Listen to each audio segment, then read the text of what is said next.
But I want to read just to give you a fine scriptural foundation of why we do what we do, Helen and I, why we go to the nations and why any ministry goes to the nations. It's found in the book of Mark's Gospel, chapter 16, beginning at verse 14. It says, "And later Jesus appeared to the 11 as they were eating. He rebuked them for their lack of faith and their stubborn refusal to believe those who had seen him after he had risen." Now, these were the closest guys to him. Now, note the word there, he rebuked them. If I were to come to you, and I've walked in a relationship for you a number of years, and I rebuked you, would you leave me? Would you get mad, ticked off at me, say, who in the world does he think he is anyway? I'm out of here, Jack. I don't need to take that. But when you study the New Testament, Jesus rebuked his disciples often. It appears to me that we in modern day America are really lightweight. We're pansies. We can't take it. We can't take our one feeling getting hurt. Are we that emotionally deprived in who we are that we can't take it when correction comes? Correction's good. In fact, the Bible says in the book of Hebrews that the Lord corrects those or disciplines those he loves because he considers them his children. Even my grandkids, who I love and have been with us, while their mom and dad are gone this weekend, and they've been with us, we love having them around. Just because they're my grandkids doesn't mean I don't correct them. If I'm down by a pond and we're fishing, and brother gets up to his knees in the water, and then little 2-year-old decides she wants to be out there too, at some point I got to say, that's enough. You can't go any further than that. Why? Because I don't want to be jumping in after them. It's correction. We all need it. And sometimes it comes through human instruments. The thing that determines our maturity level is that we don't get all bent out of shape when it comes. But Jesus had a good enough relationship with his disciples that he was able to rebuke them. Now, that's not my message, but I just thought I'd throw it in there because it's in what I'm reading. And it says then, he said to them, go into all the world and preach the gospel to all creation. How many of you know he said all the world? Not some of the world, not part of the world, but everybody say all the world. I believe this with all of my heart, that every believer needs to be a world-minded Christian. And that as you have opportunity, whether it's to go, to pray for, or to send people, that you need to be doing that because it's part of the Christian mandate. Nobody's exempt from that. He says, and these signs will follow those or will accompany those who believe. In my name they will speak in new tongues. They will pick up snakes with their hands. Now, that doesn't mean on purpose like those folks down in Kentucky, the East Hills of Kentucky do. I believe it means accidentally like Paul did on the island of Malta. He wasn't playing with snakes on purpose to see if he could get bit or not get bit. That's crazy is what that is. It also says, and they will drink deadly poison, and it will not harm them or hurt them at all. Now, that doesn't mean we go out and we test the Lord by drinking poison. It was really in reference to the fact if somebody tried to poison you, that you prayed over it and that you would not suffer ill effects. Anybody ever had food poisoning? That's why you pray over your food, so that you don't have problems physically. He then says, and they will then place their hands on sick people and they will get well. This is the mandate that's given to every born-again believer. Is there any born-again believers in the house today? Then this is your mandate. Following, he says this, and after this, the Lord Jesus had spoken to them. He was taken up into heaven, and he sat at the right hand of God. And the disciples went out and preached everywhere. And by the way, Jesus is still at the right hand of the Father. It's what he's doing. He is functioning as the high priest. His job there is to be an intercessor. He goes to the Father on your and my behalf. And then he says this, the disciples went out and they preached everywhere. Everybody say everywhere. Everywhere. Everywhere. And the Lord worked with them and confirmed his word by the signs that accompanied it. We kind of have taken this posture. As the doors opened, as doors have been opened up to us by the Lord, we step through those doors. If a door is closed, we're not going to push it open to try to make something happen. But in those doors where God opens it up, we really sense that as a mandate by God giving us the green light to go. And it's when he shuts the door that we don't go. So I don't have to struggle. Do I need to pray about it? Do I need to fast and pray about it? I believe I have enough of the Holy Spirit of God on the inside of me that he can direct me moment by moment, minute by minute, second by second. The Bible says in Romans 8:14, the sons of God are led by the Spirit of God. If I'm a son of God and you're a son of God or you're a daughter of God, then you know what? You can be led by the Spirit. You don't need to fast and pray to get the mind of Christ because you're in tune with the Lord on a daily basis. You're constantly in tune. Therefore, your Father is speaking to you, and the voice of another you're not going to follow. So that's how we do what we do and why we do what we do. It's a call of God. It's a gift of God. There's an anointing on it. The fruit is evident in it. And unless the Lord shuts the door, we're going as much as he makes it possible for us to go. So having said that, this opportunity came about for us to go Mauritius via really Betty Basil, who is also mutual friends with ours, with a friend of ours in South Africa, Stan Moodley, who is a president of Grace International Ministries of all of Africa, many, many, many churches there, thousands and thousands of people represented. He has a friend that's on the island of Mauritius who is not a part of Grace, but is a friend of Grace, like we're a friend of Grace. And he's looking for a couple to come that have an evangelistic anointing on their life to come to a crusade and minister in his church. And so Betty thought of us. She told us about it, all came together really quickly, like within a 2 months period of time. All the doors opened, boom, boom, boom, clicked together, and we were able to go. While searching for flights, the best flight put us through Paris. And so I've been to Paris before, but it's just to stay overnight and to go to the next country. I've never hung out there, spent any time there. So I said to my lovely wife, do you know this falls right on our anniversary, our 41st anniversary. Would you like to go with me on this trip and let's maybe spend a day or two in Paris? She said, absolutely, we are going, because she had time off. I mean, she could get time off, all of that. So that's how that came about. We searched out the best airfare possible. We went to the gal that does it when we do some trips through our travel agent. She put the trip all together for us. A couple of displeasing moments on Air France because of seating, but you know, that happens. And unfortunately, but we had booked aisle seats all the way through. And because I'm an aisle seat guy all the time. That's just the way I fly. I fly enough. If I'm going, I've been there, done that. I want to be able to go potty if I want. I want to walk when I want, because these flights are 10, 11, 12, 14 hours that we fly on. It is a long ways. I want to be able to get up and not have to climb over a bunch of people when I got to go to the bathroom or I got to stretch my legs. Anyway, so they goofed up on a couple of flights regarding that, but we got it resolved on one when we did it. He so, got stuck in the middle one time. And what flight was that? That was to Paris. It was from Salt Lake City. Yeah, from Salt Lake City. So give us the rundown on how that was a long happened. So time. where we went from where to where? Okay, so we left, what day? Yeah, Salt Lake City. What day did we leave? Thursday Okay, Thursday. afternoon. Before the 1st, the 28th, 29th, something like that. We left in the afternoon. We flew to Salt Lake. The layover in Salt Lake wasn't very long, but we went from Salt Lake to Paris. That used to didn't happen. You know, you had to like to get to the edge of the country and then fly over the ocean. But anyway, we flew from Salt Lake to Paris. That was a 12-hour flight, I believe. And then, I was in the middle. And then we got in Paris the next morning. So we got into Paris, and we booked this hotel. We thought it was by the airport. We thought we had a shuttle. We didn't have a shuttle. It's by the wrong airport. So then we took a taxi, which are expensive, to our hotel. Which was at the other airport. So we went from one airport clear across the town to the other airport. And it was actually kind of in a dumpy part of town, to be honest with you. And so the hotel was all fenced in and guarded and gated and whatever. But it was nice. You know, if you haven't been somewhere, you don't know. But anyway, I wouldn't. It was a nice hotel. The hotel was nice, but I wouldn't stay there again. I would go downtown Paris. But anyway, are we going to start some slides here? Yeah. Are you ready? Can you show us that first slide? We don't even That know would what be they great. are. I'm going to stand up. I can't This sit is where here. the country is. Oh, okay. Now that is not Paris, as you can tell. No. But that Go back to the very first slide that says Mauritius 20. She already was there. Oh, there were you? I'm sorry. I guess I messed up. Yeah, so go ahead, because this big thing is not the island. It's this little tiny thing here. That's just enlarging it to show you where it's And at. it's not very big, but it's very beautiful. And we had a great time. So that's our ultimate destination. Go to the next slide. That is breakfast. That is a Parisian breakfast. We had it in our room.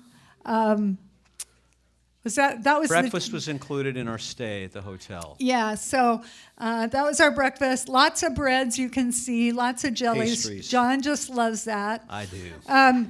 Yogurt and some kind of fruit thing, but they were both very, very good. And cheese and the brie. I don't Cheddar like and brie. I like brie. But John likes it. But anyway, and coffee. And so that was breakfast. Go ahead. Now this, they said an Uber was cheaper. Now we had never taken an Uber before.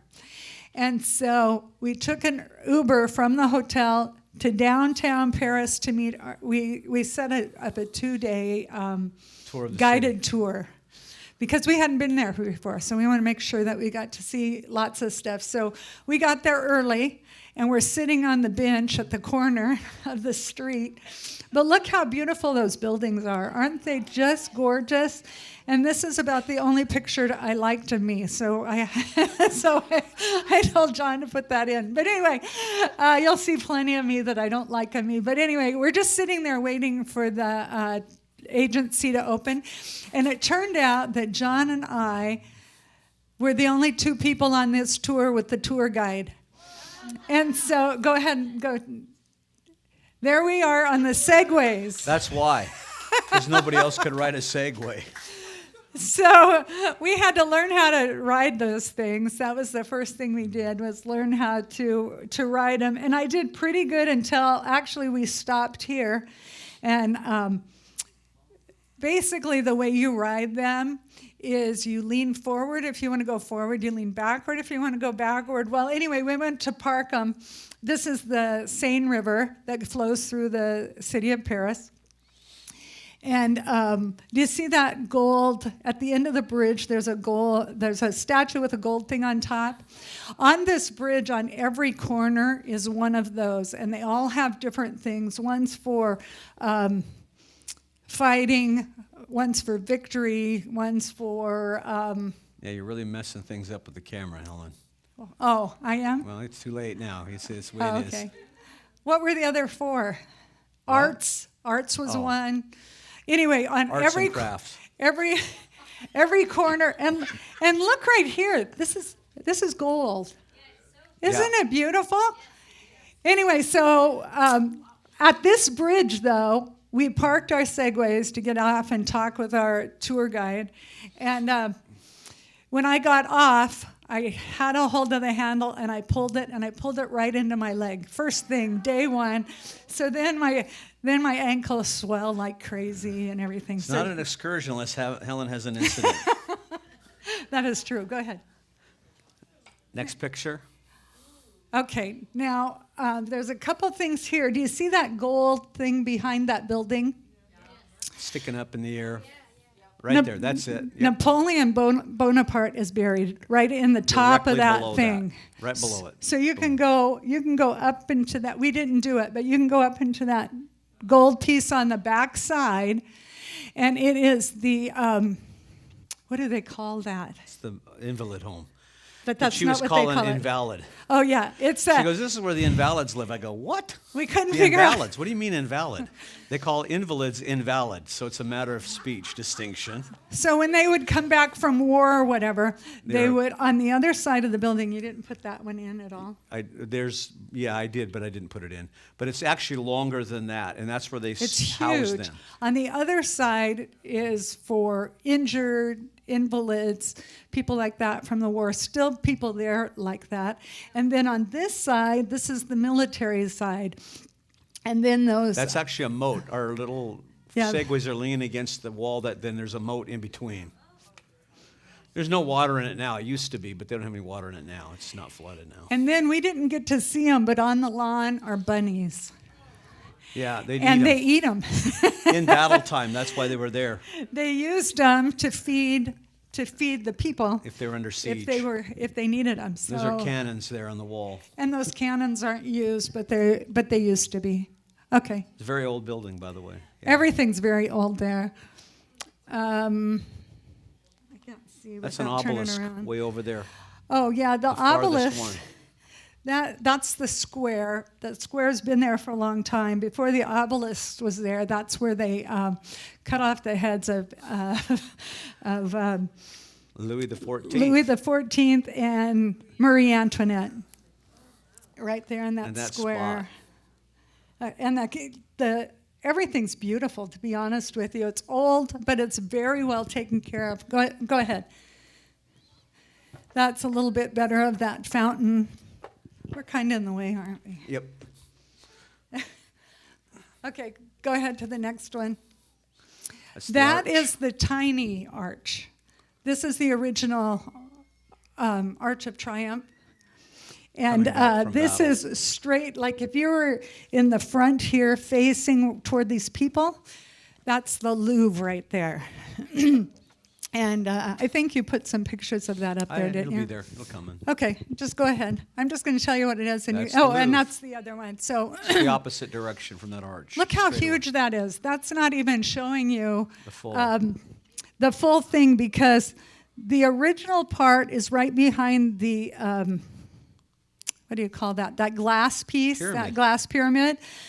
The original was back there. That was an emperor's home. And later, I think he put them in there. We went into the Louvre, not day one, but the next day we went into it and got to see We as just took a much. picture because we're on our segways going by. Yeah. But anyway, it goes clear, the building itself on both sides, as it goes toward us, it keeps going toward us wings that like we this. you can't even see. I said, man, I think what they should do for a tour is start at one end and take you like all the way through. But it's just so beautiful. It's like 3 stories that you can see, plus the roofs. Underground, 2 more and underground. then 2 more underground. It's just huge. And they say, now we got 2 different things from 2 different places. It'll either take you, if you stayed 1 minute at every exhibit, every item, just 1 minute, it would take you either 12 to 26 days, depending on who you're talking to, Right. to see everything in the Louvre. Each display. Yeah, go ahead. Do you want to talk a while? No, go ahead. You're doing good. Oh, that's one of those same pillars, just a different one. Go See ahead. the Eiffel Tower behind it? Go back. See the Eiffel Tower to the right? There you go. It's the Eiffel Tower is the largest thing in Paris. They didn't like it when they built it. You may have heard that. The Parisians didn't like it. They but wanted to now, tear it down. But now that initially. it's there, they won't let anything be built higher than it. So, so again, we're on the bridge over the Seine. river. Seine. And then go ahead to the next one. This is what they call the large palace, and you're not seeing it all. You're only seeing the entryway into it. Look at The how large- ornate it is. The capitals and the intricate artwork. One of the emperors, whatever they were called at the time, lived there. Kings. That was a large one. The kings. Now it's a opera house. Activities happen there. Now across the street, we're going to turn around. The next one, I think. This is the small palace. And it is actually a museum now, too. We didn't go in. You can go in. That's Helen walking towards you on the right with her hard hat on. I just kept my helmet on all the time. See our Segways parked over there, and the gal behind It's me our tour guide. is actually our tour guide in the red and the white. And but anyway, I love that door. Isn't that doorway gorgeous? Oh, it's beautiful. It's it's amazing how many years ago these things were made, and the craftsmanship, and the lastability. It's amazing. Okay, keep rolling. That's the same thing, just John and I together. That's the river. That's us with That's a bad picture. That's didn't a have good fuzzy one, but John wanted to put that in because down that street are all of the high-end shops. You've got everything. You've got Dior, Gucci, you've got Chanel. Gucci, Chanel, you've got you name it. All the high-end. And they're not like big, huge stores. They're boutiques. They're like boutiques, and they're long, but most of all the buildings in Paris, people live above them. So, one of the kings actually wanted everything to look the same. So you'll find many of the three to 4 story buildings with the windows that are similar, and with the gating, whether it's the ironwork or stonework. Yeah, go ahead. That's the big Arc de Triomphe there, and you can see all the people. We were You can supposed actually to go up there. We were up on supposed top. to go up there, but we just never did make There's the people time to actually do up it. on top, looking off, way up on top of that. Yeah, taking pictures. Elevator. And then this is on a landing above the Eiffel Tower, and you'll see some pictures here in a minute. We parked our Segway up on this. It's kind of a shopping area. There's a store on one side. I don't remember what that building is. And then it's just a large platform area with steps down and And steps look down. out towards the Eiffel Tower. And then go to the next one and you'll. So this was our first view of the Eiffel Tower. Now you can see we're up. We're going to go down some steps here. And go ahead. And then John took this picture again from above. And then we There's a went good down, around, and below. And there we are on the ground floor with the Eiffel Tower on the same level as it. And then we're going to go up closer. That's right below it. And we're trying to look up. My picture, if I didn't expand out, you could see straight up to the top of it. So, and we took later that afternoon, we took a tour of the Eiffel Tower. We took the elevator up to the second, we didn't go to the first. There's It the doesn't first stop deck. at the first. You can go to the second one. Yep. On the way down. Right You there. can go to the first one if you want. Both of those have restaurants on them if you want to eat there. And then, but we actually added on to our tour and went up to the very top. There's a level up there that you can go up to too. So, okay, next. This is picture from the top up the very, very top. That's Paris. Isn't the that very just top. beautiful? And just this one you can see, but all over town. Look at the details. Okay. We don't remember what this is. We think it's a government building. I'd Yeah, have it to is. look it up, but I can't think of what it is actually. See how the town's laid out? And they're in districts. So District 1 is the original Paris. It's an island, actually. In the River Seine, right there below us. And then we'll show it to you because that's where Notre Dame is. And then across the river on one side is the second oldest, which is the Latin Quarter. And we'll show you some pictures from there. Oh, we took a boat ride that afternoon too. We were Part tired. of our tour. John went to sleep. He woke up to take a couple of pictures. But anyway, that building with the thing that Dome. yes, with the dome, that's a government building. I don't remember which government building, but they have boats on the river all day long. And in the old days, when you wanted to know how far you went, they said, count the bridges. So then John woke up and he goes, have you counted the bridges? And I go, no, I'm going to count them on the way back. And then I forgot. So I never did count the bridges. And they're not equal distance apart either. So anyway, next one. These are just river pictures. That's Notre Dame in the back Straight there. down the Straight island. there above Straight- this little girl's head. Right there. Yes. And so that's the Louvre again. Go ahead. You can go. So this is day 2. Okay, this is day 2. Starting the morning I've off got at the different Louvre. clothes on. That's how you can tell. Yeah, so do I. So anyway, so we got to go in the Louvre. We were there about 4 hours, something That's a like that. while. And we saw what we wanted to see, but we didn't see everything. Go ahead. This is Ground. that old part that I showed you earlier. These are the foundations of it. It's amazing to me That's a that the tower foundations, that's one of the tower corners for the building itself. That's still there. Underground. It's all underground. But this is underground, and they just opened this part up, or several parts up that you could see. You know, hundreds of years ago, this was built, and it's just We're talking it's amazing. 1700s. I thought it was 15 for It the is oldest 15. part. Yeah, you're right. 1500s. It is. Go ahead. That's Sphinx. a Sphinx from Egypt.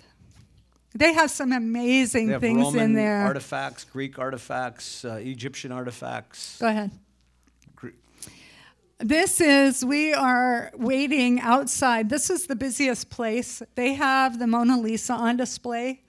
And so all the artwork is important, but you couldn't stay there very long because you're like cattle at Disneyland, they're cattle driving. You're cattle going through. But anyway, we snapped a few pictures. And then there she is. She's in glass. I got a really good picture. It's going to come up, but it's not very good on here. It's better smaller. But anyway, just because it's blown up, it's not very good. I got all the things, and we could only stay there a few seconds, really, man. You had to go through. So, but there's some beautiful paintings. If you're into paintings, they have levels and levels just of paintings. Go ahead. Oh, That's I thought Mona you took behind that us. thing out. Get that off. Get that. That's Go Mona to the Lisa next behind one. us. That was her behind us. I told you to take that picture out. It's art. What are you going to do? It's art. Anyway, I love this. I took this picture. This is Charlemagne's sword and sheath. And spurs. And spurs. Go ahead. I took a ton of other pictures that aren't there. There's Notre Dame again. We are now on the bridge going from the original island where Notre Dame is the original island of Paris. And then going across this bridge is into the Latin Quarter. And we went there for lunch. You all know that was destroyed.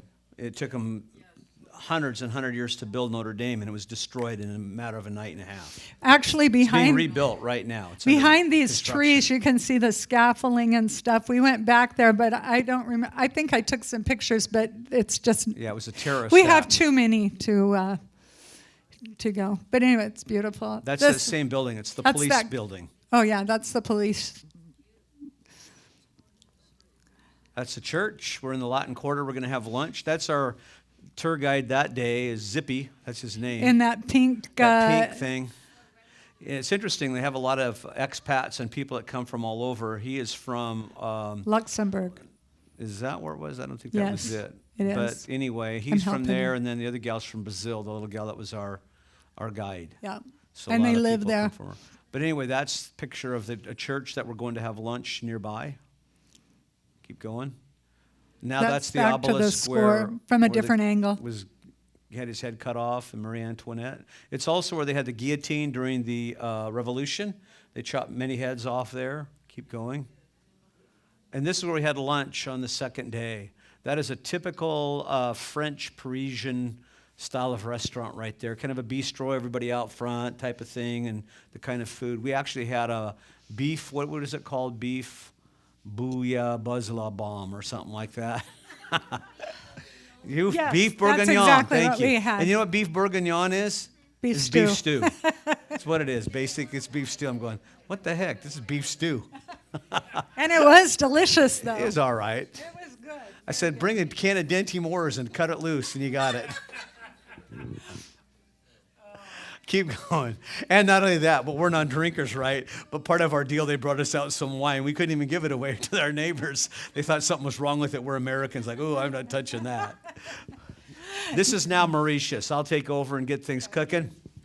This is where we're supposed to be. Back it up right there. This was our first day. Our host came. Back it up, back it up, back it up. This is Sweetie Permal. Sweetie is the gal that's there. She wouldn't let Helen leave her side. She babied her up like you can't believe. She held her hand, everything All the else. time. And so everywhere we went.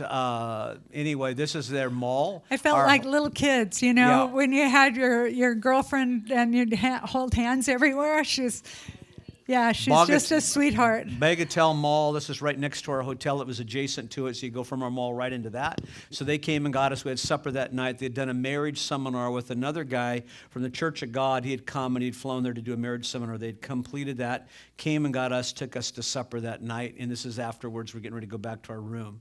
Keep going. Next picture. This is now in another location, which is actually nearby. It's near Port Louis, where all their city official stuff. It's the largest city in Mauritius is at. Mauritius is basically comprised of 5 major cities with a lot of little townships all over the place. I think it's about, 1 million people on the island or something thereabouts, in excess of 1 million people that are on the island. And this is the largest city in the island where we're at. We're downtown their Commerce Center, right where they're This is the waterfront. yeah. Okay, next picture. This is another picture of the boats right there. Then if you just go straight behind it, that's the ocean. That's the Indian Ocean behind it. Straight behind that. And this just goes right out. That's salt water right below us, and that goes right out into the Indian Ocean. Okay, next picture. Again, these are like little canals that flow through that same area where we had lunch that day. No, we didn't have lunch. We had tea, we had coffee there. They're really into, to eating all the time. It's like over the edge. So yeah, they have to have coffee with a little snack. And then you go someplace and they actually have a meal, but they always do starters. You We have call to them have starters. We call them appetizers. Same of Johannesburg, you know this. If At you go to least South 3 Africa. to 5 starters before you even So get you your have meal. like egg rolls It's or crazy. this or that. It's just part of their culture. I'd be like a blimp if I lived there. I couldn't eat like that all the time, but they're used to it and they're doing fine. But so anyway, we were there and had coffee there. Okay, next photo, please.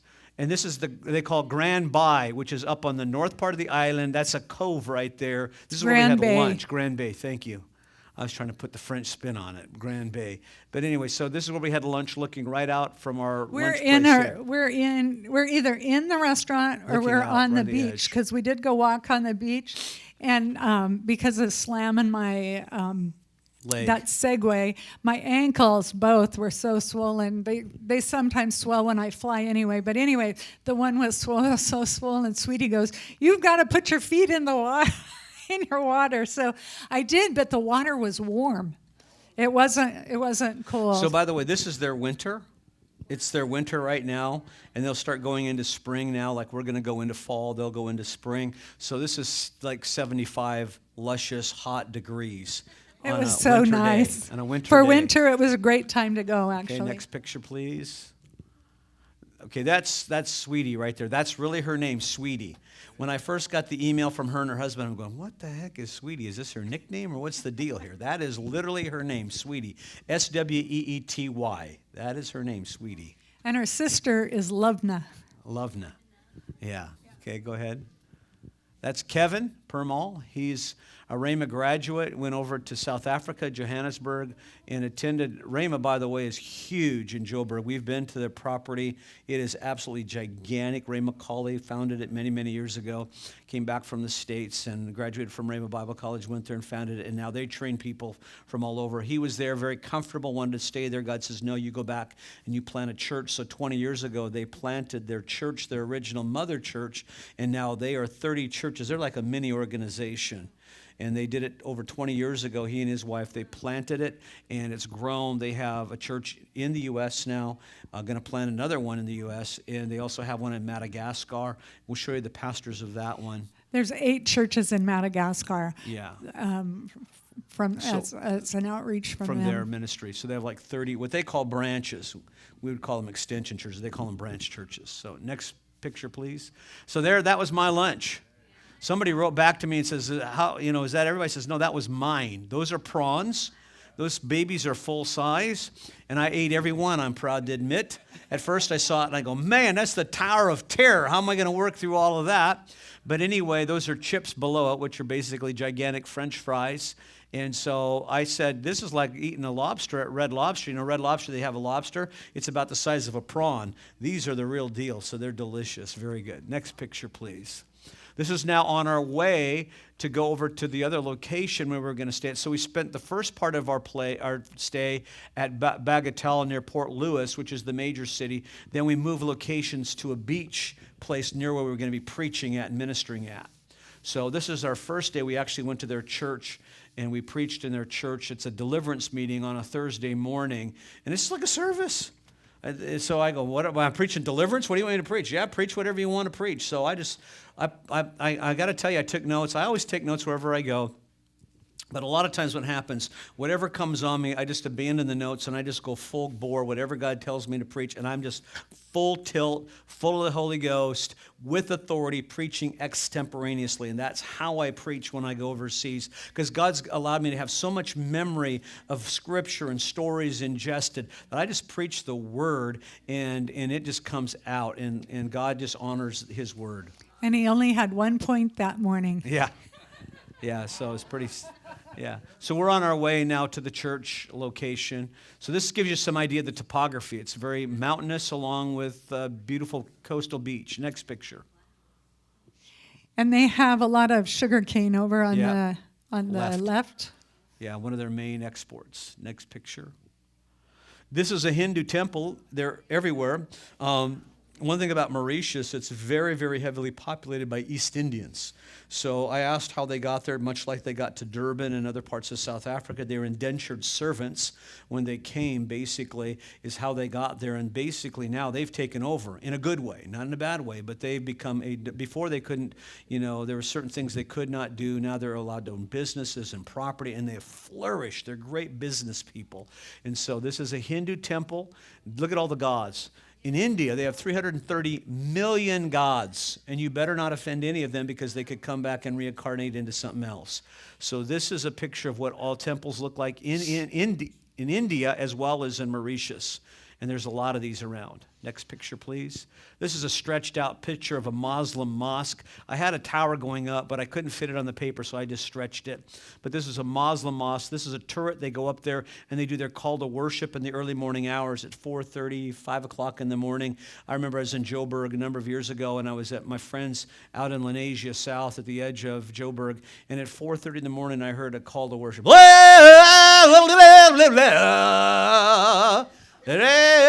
So every morning they wake up to this because they do their morning prayers from here. Now, what about America? If we did that, they'd run us out on a railroad. If we said, in the name of Jesus, blessed be the name of God Most High. I mean, probably be some good moves of God here, but they don't allow it here. So that's a Muslim mosque. I needed to show it to you so you could see that there are other people of faith there. The other thing that's interesting is around the world at the same hour, not the same hour of the day, not the same time. In other words, there are Hindu and Muslim prayers going on 24 hours a day because of time frames around the world that they pray at certain times. Right. And I thought that's what we Christians need to be doing. We need to be praying constantly and around the clock and around the world to combat the powers of the enemy. The enemy has inroads and falsehoods, and we need to set the truth free. It's free. We just need to get it out there. No, I mean set it. Yeah, set it free in the land. Next picture, please. So this is the morning deliverance meeting. This is their service. And they have about 1,000 people that are a part of their congregation. Obviously, they're not all there on this Thursday morning because many guys work, but they just have a full-on service on Thursday morning. So this is our interpreter. His name is Manjo is actually what it is, but he goes by Man. It's just easier. He was my interpreter. They speak a dialect of French. It's French Creole. So it's much like Haiti. If you were to go to Haiti, it's the same. It's French Creole. So their influence is French.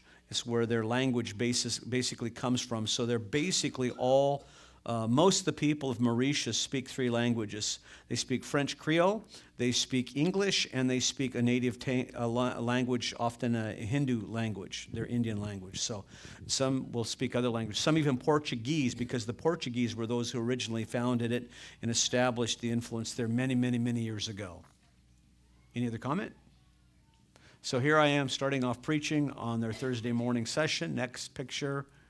Oh, by the way, they Facebook Live everything. So if you were to go in Facebook to their Lighthouse Ministries International, you could probably see this whole message preached. Next slide, please. There I am getting with the program. Next photo, please. There I am getting with the program. That's Pastor Bishop right there. I'm standing on a chair. I haven't preached unless I stood on a chair somewhere. at some point in time in another country. Next picture, please. This is Helen and I, obviously to the left, be your left, yeah, as well. That's Sweetie, and that is Kevin Permel. And then this is Bishop Celestine. He went over to Madagascar. It's his wife and his daughter, and they have literally just done an awesome job in Madagascar. They pastor a church of about 1,000 people, and then another 7 branches. Is that what you said, that they've also opened up there in Madagascar? We have an invitation from them standing anytime we want to go. They want us. They've invited us to come and to minister in Madagascar. It says, well, how I do this next time is I'd fly to Joburg, or I'd fly to Durban, I'd preach in Durban, then I'd go to Madagascar, and then I'd come over and go to Mauritius and then make the loop back up. So make just kind of a loop out of it while we're there. And Sweetie was saying that she's never seen any place as poor as Madagascar. Yeah. Their church brought them over for the couples meeting, and they were one day with us for the crusade. Outreach crusade. And she said, you've never seen any place so poor as Madagascar. And what they do with the many churches, but they have people being saved, they're changing the nation, but there's very little money. Financial resource. Yeah. Okay, next picture. This is now us out on their property. They have purchased this property. They're going to build a brand new facility there. And this property is an acre in size, and they now own it debt-free. They've already paid for it, $700,000. They've paid for it. The land they own outright, almost $1 million. That's U.S. That's dollars. U.S. dollars. That's not That's U.S. dollars. Mauritian or rupees. And by the way, they use rupees there is what their medium exchange is. This is Sweetie's dad and Sweetie's mom. Right. And he was in church for the first time that Thursday morning. He's made fun of the church. And he got saved. Came to the altar call. That's a miracle. They were astounded. That's a miracle, because he'd always make fun or whatever. He'd never come to church. But he came, and when I gave the altar call, he came. Boom. I mean, the altars were flooded with people that came to get born again. And to kind of show the influence, that couple they stayed with had these folks from Madagascar stay with them in their home. And so between the combination and the power of God, the Lord just drew him. They were so excited to have him make a profession of faith, come forward to be saved. They were amazed that he was going to be in church, number one, on that deliverance service. And that was only because of that Madagascar couple. And then he was there. Then he responded to the altar call. They are just so excited for that. But there were, I think, on that morning, I don't remember how many they said. I'm thinking it was like 16 to 20 got saved that morning. And then we prayed for the sick. Many. Every service we prayed for the sick. And they are very good. And they have assistants who help the pastor. So when the altar call came forward, they came and grabbed my purse, and they took it all up to the office and locked it up. So we were free, except I wasn't free to take any pictures. So I didn't get any pictures of the salvation altar call ministry. But there were several. So we prayed first for those who came forward for salvations, and then we prayed for the sick and for deliverance. And there were many people. We were there quite a while just for prayer. So then we went to their property, and we prayed over that. So one thing about Americans, when you go somewhere, you're going to get involved. So you pray at everything. And I don't mind. I mean, it just goes with my nature. It's awesome. But I prayed, and I dedicated it to the Lord and stuff like that. So we just rejoice in what God's doing in their life and ministry. Next photo, please.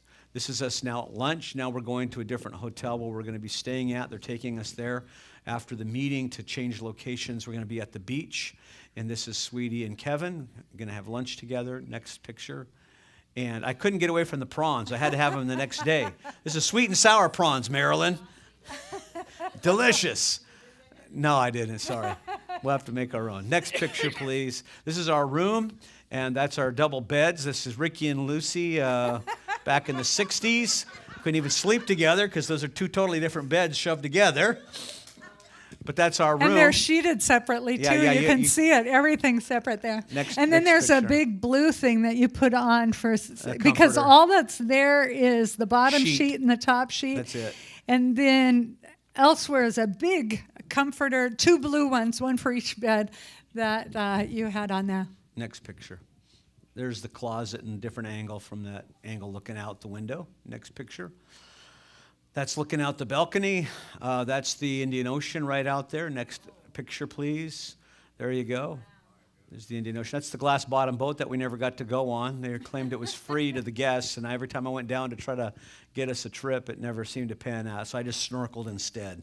Helen looked from the beach, and I went snorkeling a couple of times. It was awesome. All that stuff out there you can use if you want, the paddle boats, whatever, the kayaks, except for the boat. You can't use that. Next picture, please.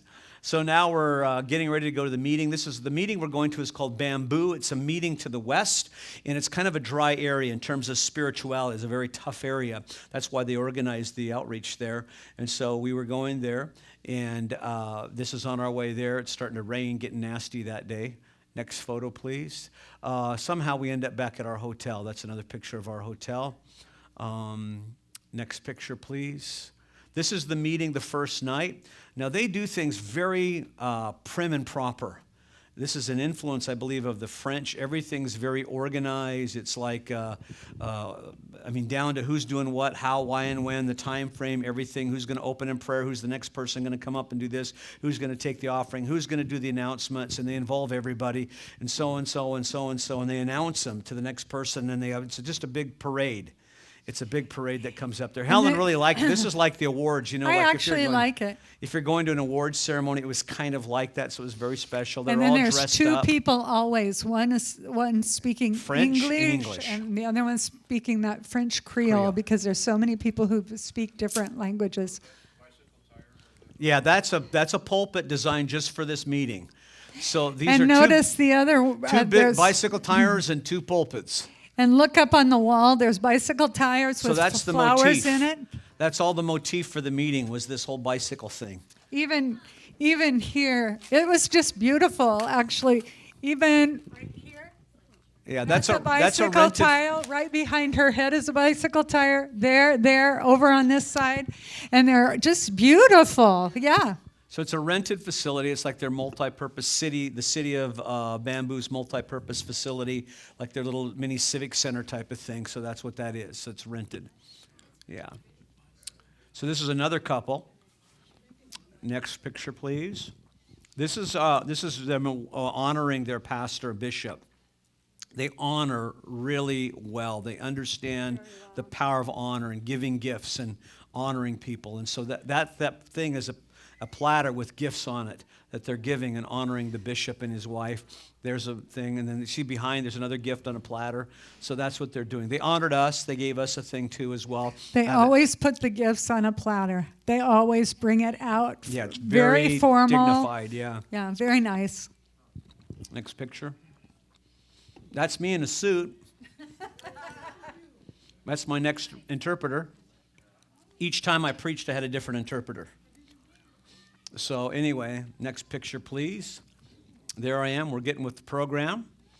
And again, I just preaching as the Lord leads. That's it. Next one, please. I'm down.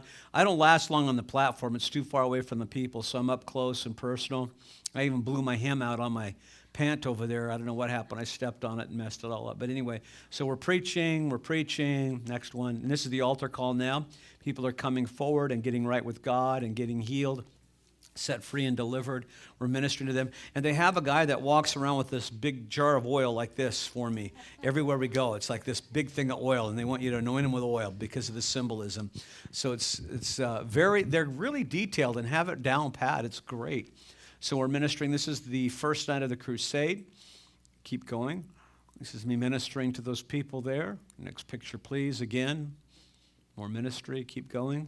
Now, we're the next night, different tie and a different shirt. But this is the posters that they had around town hung up, and it's that bambooza is bamboo. Bamboo Gospel Festival is what it is. Bamboo Multipurpose Center gives you the 2 dates, the times, and everything. Somehow, we thought the second meeting was the first meeting, and they had to come send somebody to get us at our door because we were waiting for another hour, and it was actually the opposite. You see 5 and 4. We thought the next one started later, but it actually started earlier, an hour earlier. So that's Helen and I right by the sign. They took a picture of us. Keep going. This is now different outfit the next night. Notice the outfits. They were casual the first night. They call this the choir. So you can't see behind is a bass player, a keyboard player, and a lead guitar player, and then the drummer. And then they have conga and then players every over to the person side. has their own mic. And the night before they wore jeans and Black t-shirts. Black t-shirts. So this was formal night. Next picture, please. So this is the ministry. This gal got an awesome healing and deliverance, if I remember right. I can't remember the story. And they were testifying, and she was giving her story. It was just phenomenal what God did in her life. One thing I really like is they, both at the deliverance and here, if somebody had a testimony in response to the altar calls, there are people that they can go and talk to. The gal in the gold is Sweetie's sister, Lovna. And this gal went to her and told her the testimony, and then they bring them up front, and they have them share their testimony in front of everyone. Next picture. Now, the ministry that night was very powerful. We had a breakthrough. If we would have kept going, we would have blown the doors off that place, in all honesty. We were barely getting underway, and God just began to move mightily in the miraculous and healings and salvations and deliverance on that night. That big guy. Just go back one. See that notepad? Anybody who gets saved, they get their name and their contact information immediately. And then after they get that, then we can pray with them. Then we minister So now to you them. can go forward, sorry. Okay, next picture. So this is now Sunday morning. They have 2 services. They have a 9:45, is that right, or no? No, it's an 8:45. 8:45 in the morning is their first service. It starts at 9, and 9 and 11 o'clock service. They have 2 services. So this is their first service. This is Helen. She's doing the offering teaching. I did the offering teaching on the deliverance, and he liked it so much. He says, I want you guys to do the offering teaching. He says, I really appreciate it. I says, yeah, what we do is we teach every time we take an offering at our church. He goes, man, I really like it. I like the revelation you have. I says, well, have her. She's good. They didn't have an understanding of the tithe. So basically, they've just been working on offerings the whole time in their church, and so John gave a little bit the night before on the tithe, and so he goes, man, I didn't know that revelation. He says, I'll have to study that a little bit. So anyway, so this is Helen teaching. I said, hey, let her. She's good at it. So she's up there on Sunday morning. She did it in the first service and the second service. This is her interpreter. Notice another one for the day. Each time we ministered, we had a different interpreter. Next one, please. This is their communion Sunday. They do this every first Sunday of the month, just like you guys had communion here. We had communion there. And what they do is that's all real fruit. That's not fake.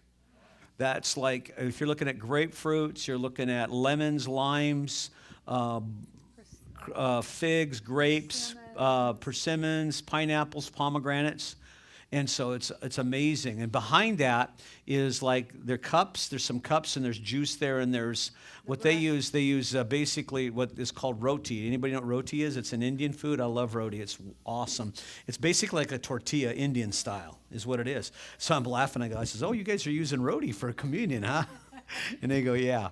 So you do what you got and what works. And they're very well organized. Basically, communion takes them on their list. They have their list 5 minutes. Yeah, in fact, I should have brought that copy of So they have their communion cups, kind of like we do in those containers, only they're tiered. There's their services. There's 2 tiers. First service, second service. Everything's detailed. And how much time you have. How much time is allotted. And so, of course, the preaching time's a little longer than the ministry time. And then all the pastors, like we and Bishop and Sweetie and several Their of staff their pastors. staff. He serves communion to us up there. And but he prays over the communion down on the floor, and then he goes up and he orchestrates it, and they pass out the communion stuff. They have it on a tray like this that's circular, and they hold it like this. And there's two of just them. There's cups two levels. everywhere, yeah. So it's very efficient. Very efficient. Everything gets prayed over, and then he goes up there, and then they have like wine glasses for the juice for everybody up ones. here, and big decanters, and then they change that out, and then after service, all of that fruit goes to poor families in their church. Yeah, they give it away, which is awesome, and their orphanage too. Next picture. Yeah. So this is now me preaching that day. This is my new interpreter. This is Ted Wong.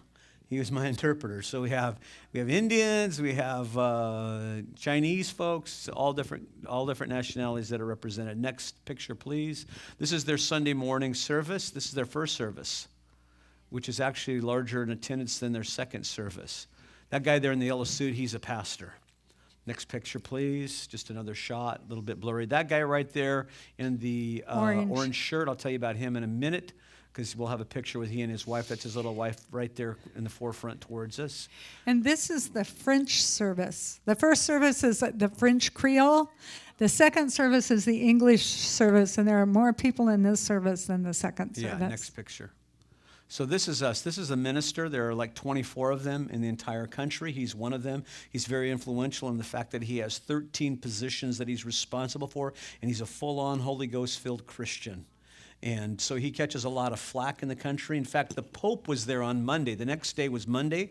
This was Sunday. The next day, the Pope was there. And because he is the Minister of Affairs over certain stuff, he had to be there and arrange a lot of the Pope's visit that was happening that next day that we were in country. And the Pope was there also. And by Minister of Affairs, we're talking government. Government, He yeah. is, they don't have two houses like we do. They're parliamentary style. They have a parliament, and he is one of the ministers of parliament, and he is the only Christian In all of it, in yeah. parliament. And so he gets a lot of persecution. So if you think of him, please, Right. please pray for him. Right.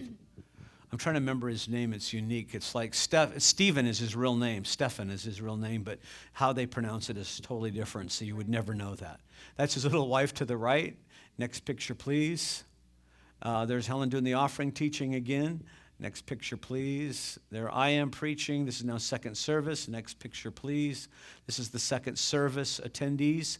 Next picture, please. Another picture of the second service. All the blue and whites, those are Worship the team. choir Yeah. from both services. Next picture. All right. Now it's on That's to our breakfast. hotel.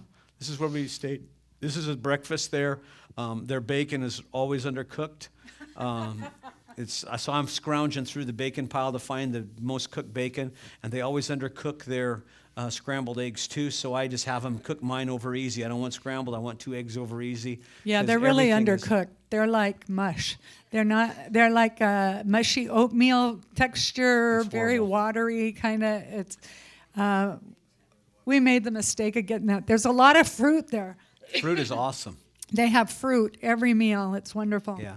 This is Helen and I at our dining room, looking, smiling, getting ready to go to the beach. Next picture, please. There I am. That's our deck where I was studying. That was the day before or something like that, looking over my notes. Next picture, please. That's the dining room, looking at the kitchen itself where you go through buffet style, and everything's buffet style. Next picture. Breads are on the left there, all covered up so the flies don't get at them. Tons of bread And then and birds. Birds will just fly come in right there. up to you. And they'll be from like here to here, and then they'll try to get on your table, on your plate, especially if there's not very many people there. So That's actually an infinity swimming pool that goes out and drops over, and then behind that's the ocean. That's the Indian Ocean behind it. So next picture. That's me snorkeling. Yee-hee. It's kind of distorted, but she had us go way high in the picture to develop it. I got my goggles. Tell him my snorkeling scene that you like to tell everybody. oh, he's hilarious. His head goes in the water, with the mask on, and his pretend this is his foot. You're supposed to flap your flipper like that. Not him. His goes up and out of the water, and then down, and then up and out of the. So he doesn't move very far, very fast. But it was cracking me up. But once he gets going, then he gets it. He keeps them in there. And then their beach is very beautiful, but he has tough feet, so he didn't need it. But I walked down to the water to put my feet in the water just to say I did it. And because the water was actually cool. And so, but they have mashed up coral and shells and everything. So it was a little too hard for my feet. So I took different flip-flops down there the next day, and I didn't even go down there. I put my feet in, but no, I did not swim. I laid on the beach and enjoyed it. Next picture. This is like the final farewell. This is Monday. We're getting ready to leave, packing up. This is like our final day there. We left that night. We flew out on 11 o'clock Monday night. So this is during the day, that day before. And then that's the pool. They're teaching somebody how to scuba dive right there in the pool. That's what they're doing there. Next picture. And back up. I was going to say, on this one, sometimes you can't notice the rocks because the tide's in. But the tide doesn't really come in or out very far there at all. And so, but sometimes those are a little bit more covered up. So remember, Mauritius is below the equator, although close. So what happens is if you've ever been to a country that's near the equator, their time frame and shifting of the day is not very noticeable. It's really like a 12-hour day. 6 in the morning, 6 at night. Sun comes up at 6 in the morning, goes down at 6 at night. It's that way all the time, year-round. And because of the equator and how close you are to it, we don't get the variables like we do here. So that's interesting enough. So this is our last day there. We went out with them. They came and got us that night. We went to their orphanage. I don't have any pictures of that because I really don't want to show the kids or whatnot, but we went to their orphanage that they have. And then from there we went to eat. And then after eating, we went to the airport and flew home. And we flew home via Paris. That flight was 11 hours. We were in Paris for 4 hours at the airport, then another 12 hours to Seattle.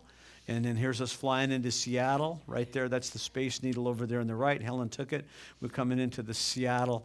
And then we sat in that airport for 7 hours between customs and a layover. So we got back home at 10:45. We flew into Eugene. 2 days basically straight of flying in airports on our way home. It was great going. Coming back, it was a bear. Yeah. All right, we're done. Questions? No? Okay. You know when you were in that one building and there was all those pictures and stuff?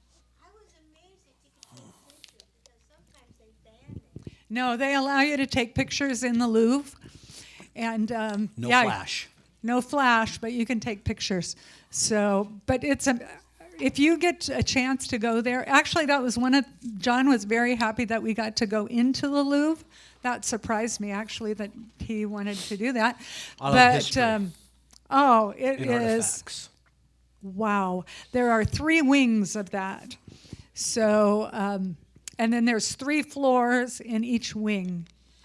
And we didn't show you all the statues. We went to the Greek and the Roman statues.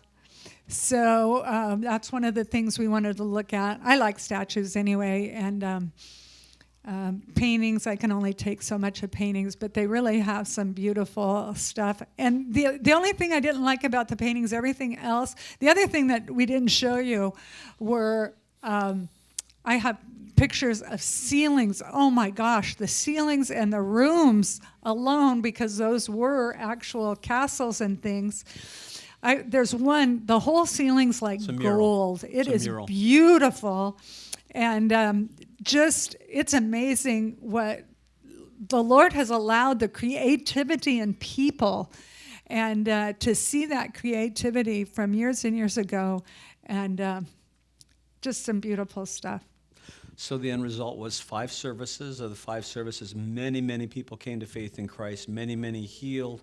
And we praise the Lord for his power that he was on display. Thank you to all of you who prayed for us, gave toward the trip in any way, shape, or form.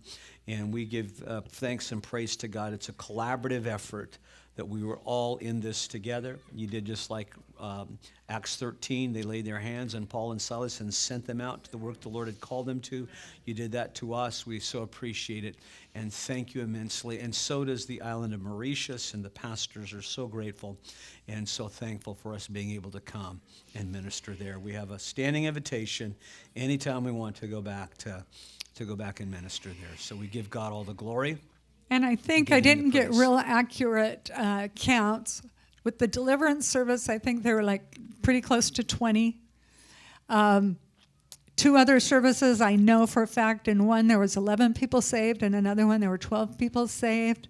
One, that first night in Bamboo, there was a real hold over it. No one got saved that night. But the next night, That's I the think that was breakthrough the night. 12. I think there were 12 saved. Just like a breakthrough. And then Sunday morning on the 2 services, I'm not sure how many came to Christ.